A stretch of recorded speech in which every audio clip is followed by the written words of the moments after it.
మళ్ళీ చెప్తున్నాము, ఈ ఫోటో చాలా క్లియర్గా ఇది ఎక్కడిది మీరే చెప్పాలి. ఆ వీడియో విజువల్స్ కూడా నేను మీ అందరికీ ఇవ్వబోతున్నాను తెలియజేసుకుంటూ, నేను మీ సంపత్ నాయక్ని.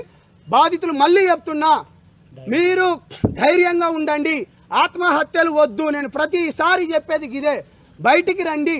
పోలీస్ స్టేషన్లలో ఇవాళ మిమ్మల్ని మధుగాడు మభ్యపెట్టి కేవలం మధుపైనే కొన్ని కేసులు అయినట్టు చూపిస్తున్నాడు.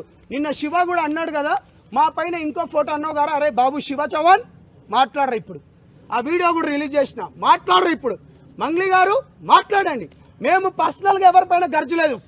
నీకు ఒకటే మాట చెప్పిన, దీంట్లో నువ్వు కానీ ఉంటే తీవ్ర పరిమాణాలు ఉంటాయని ఆ రోజే హెచ్చరించిన. విజయవాడలో ఉన్నప్పుడు చాలా క్లారిటీగా మాట్లాడినా.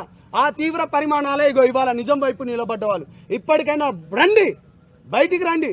ఇవాళ మా వాళ్ళు కూడా చెప్పింది ఏంటంటే, నిందితులు ఎక్కడున్నా జుట్టు పట్టుకొని లాక్కొని వస్తా.